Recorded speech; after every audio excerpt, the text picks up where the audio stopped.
The scene starts with the Demon Lord ordering Balak to make the preparation for his leave. But Balak tries to stop the Demon Lord from leaving Hell, but the Demon Lord gives a death stare so strong that Balak's balls tremble.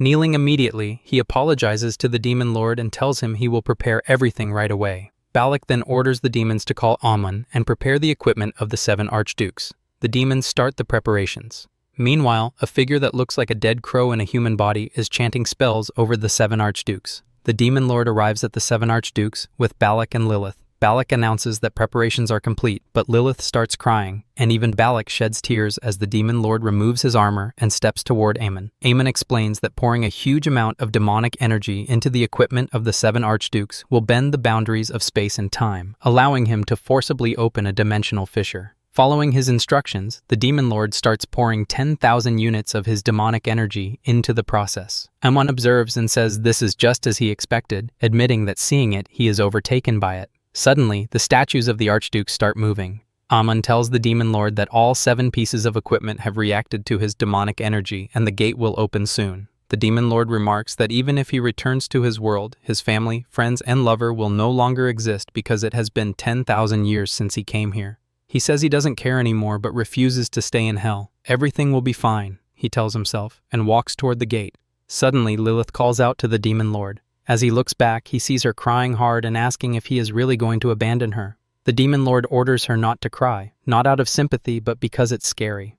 Lilith misinterprets his words as gentle and loving, telling herself that her heart is going to explode from the Demon Lord's love. Bubbles start coming out of Lilith's tentacles and then suddenly burst. She says she wants to go with the Demon Lord, but he doesn't hesitate and jumps toward the gate. Lilith insists she will follow him no matter what. The Demon Lord coldly says he didn't enjoy meeting them and hopes never to meet them again.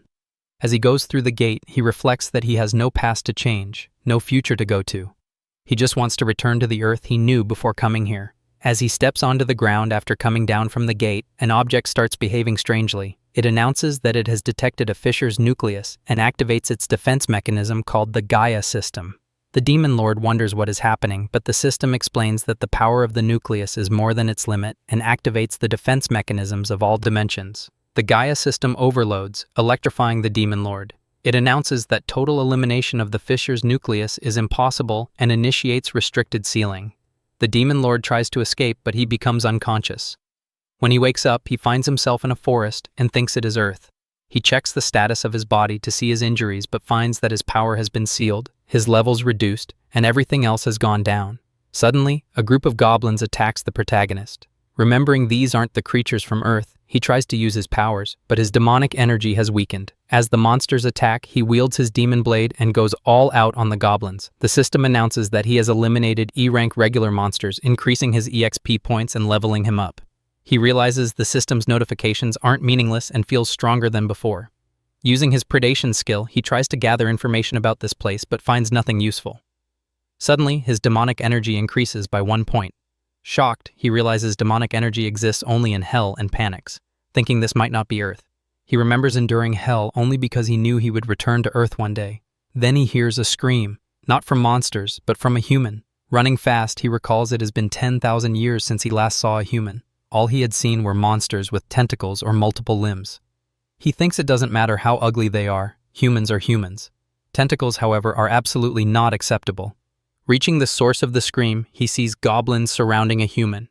Realizing it's a human girl, he starts crying as the goblins prepare to attack her.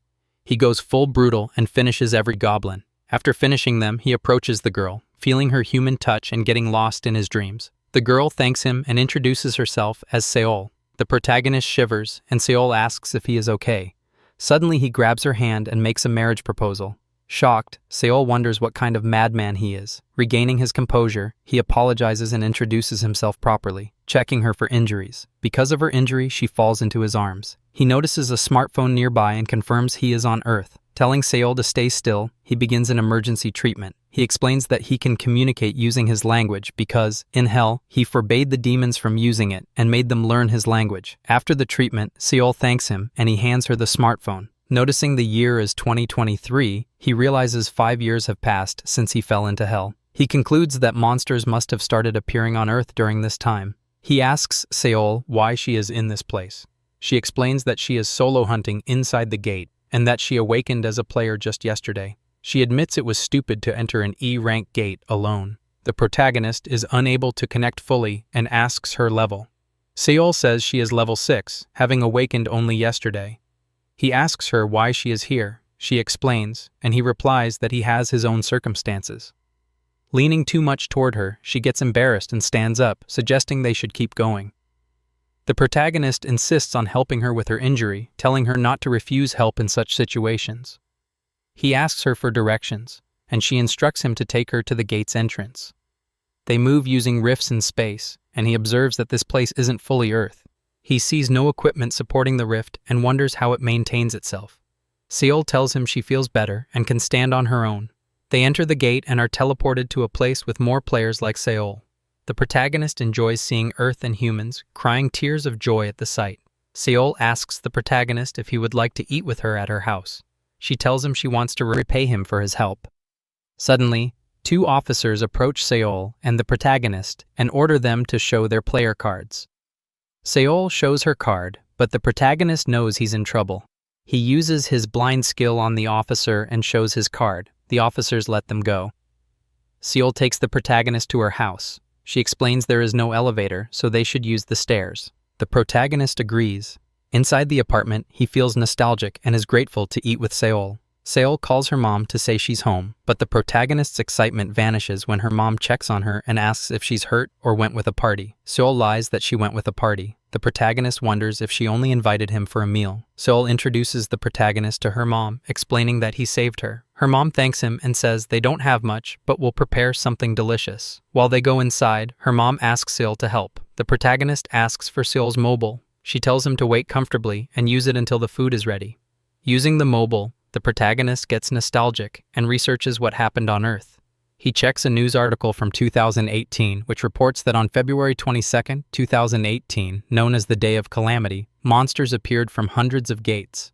Firearms, explosives, and even the military were useless. The Emergency Operation World Union stepped in, and the world's first player awakened in the USA, followed by a huge increase in awakened players. The protagonist remembers that February 22nd was the day he was dragged into hell. He feels it is just speculation and decides to gather more information.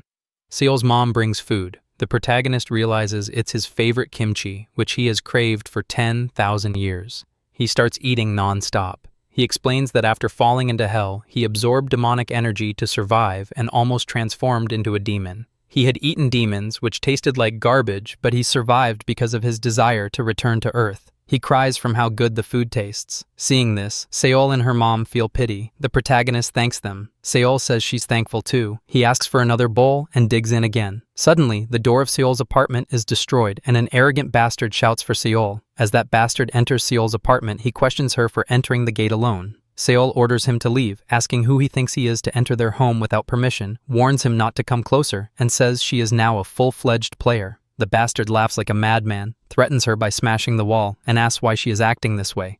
If it's because of their dad who died or their mom who earns peanuts. Seol says it's because of him. Han, her brother, drags her, saying he will register her in the Andres Guild.